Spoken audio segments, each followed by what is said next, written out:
What's up, guys? I'm back with another NFL game breakdown, and this week we are looking at the Carolina Panthers fall to the Cleveland Browns. Make sure to leave a like rating on the video. And without further ado, let's go ahead and get into it.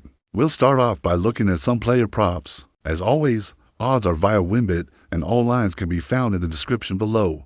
The first prop we look at is over 34.5 total points for the Browns. They would go on to score 26 points in this game, hitting the under. On the other side, we have the Panthers over 24.5 total points, and the Panthers would put up 13 points, easily hitting the under there as well. The first play of the game is a pass from Baker Mayfield to Amari Cooper for 7 yards. This was a great way for the Browns to start off the game, moving the ball right down the field. It took them 11 plays, but they were able to punch it in from 2 yards out with a Nick Chubb rushing touchdown. The Browns would go for 2 and it would fail. So we're looking at a 6-0 Cleveland lead. At this point in the game, the Browns looked really impressive offensively, but we would see the Panthers answer back. The Panthers would march down the field on their opening drive as well, capping it off with a 1-yard Christian McCaffrey touchdown run. The extra point would go wide left, leaving the score at 6-7 in favor of the Browns. On the next play from scrimmage, Baker Mayfield would throw a deep pass downfield to Amari Cooper, who would drop the football. This was a very costly drop as it led to a quick 3-and-out for the Browns offense. Now the Panthers are pinned deep in their own territory, trying to pump the ball away, but Cleveland would call a timeout, opting to go for it on 4th down. Baker Mayfield would roll out to his right and find his man for a 9-yard gain, moving the chains and keeping the drive alive. A couple plays later, Nick Chubb would break off a 54-yard run, getting the Browns offense all the way down to the Panthers' 8-yard line. 2 plays after that, Kareem Hunt would punch it in from 1 yard out, giving the Browns the lead back. The extra point would go through, and we're looking at a 13-7 Cleveland lead. It would take the Panthers 17 plays, but they would move the ball down the field and get themselves in position to tie the game. They'd get all the way down to the 1-yard line, but unfortunately Sam Darnold would fumble the ball into the end zone, and Cleveland's Denzel Ward would recover it for a touchback, giving the Browns offense the ball back. The Browns would struggle again on their next drive, going 3-and-out and giving the Panthers good field position.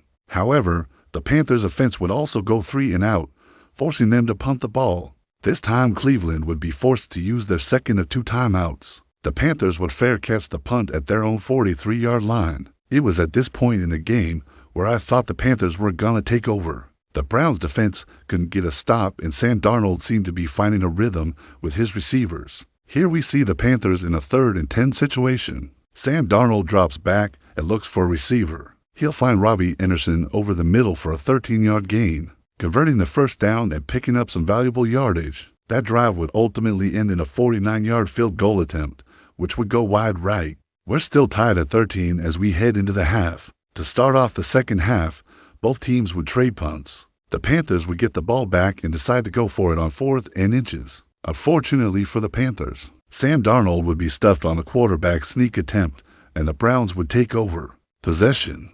The Browns would capitalize on that turnover on downs, marching down the field and scoring a touchdown on a 1-yard run by Nick Chubb. The extra point would go through, and we're looking at a 20-13 Cleveland lead. The Panthers would respond with another field goal attempt. This one would be from 51 yards out, and it would go wide right.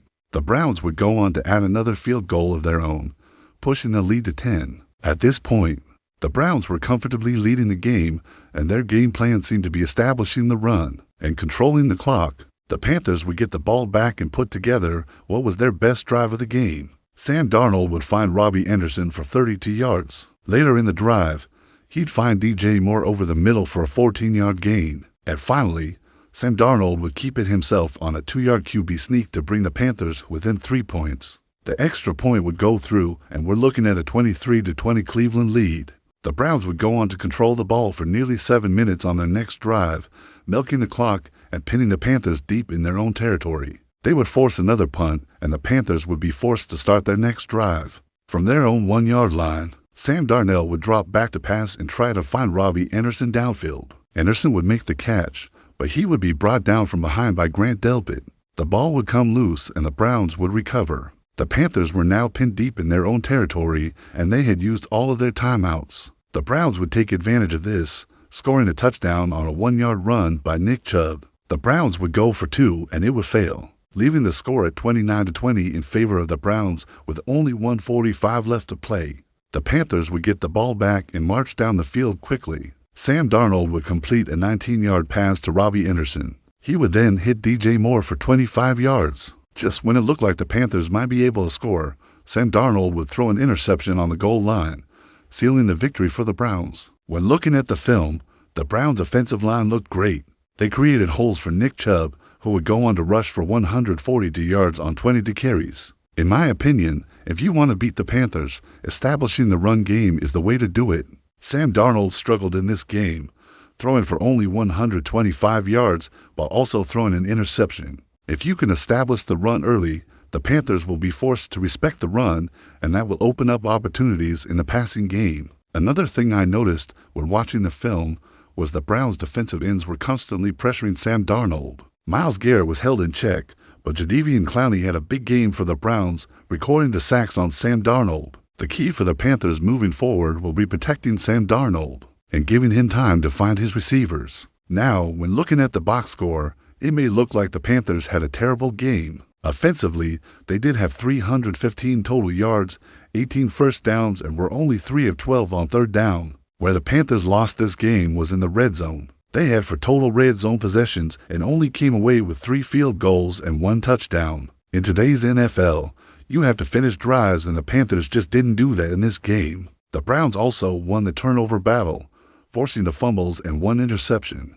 When you force 3 turnovers, you're likely going to win your game. The Browns were able to turn those takeaways into 10 points, and that proved to be the difference maker. Now looking at some player grades, I'll start with the Browns. Offensively, I thought the offensive line played really well, but the interior of the line needs to improve in pass protection. Offensively, the Browns did a great job establishing the run. They finished with 194 yards on 33 attempts, averaging nearly 6 yards per carry. Defensively, I thought the Browns did a good job pressuring the quarterback and creating turnovers. On special teams, the Browns had a kick return of 36 yards, but outside of that, not much in terms of big returns. On the other side, we have the Panthers. Offensively, I thought the wide receivers played great, but the offensive line struggled in pass protection, allowing Sam Darnold to be pressured all game long. Defensively, I thought the Panthers linebackers played okay, but missed some key tackles. On special teams, the Panthers had a punt return of 27 yards, but outside of that, nothing really big. If you want to see more in-depth film breakdowns from me, make sure to leave a like rating on the video and subscribe to my channel. Also, feel free to follow me on social media. I post there every day, so if you want to be a part of it, feel free to follow. And with that said, have a great day.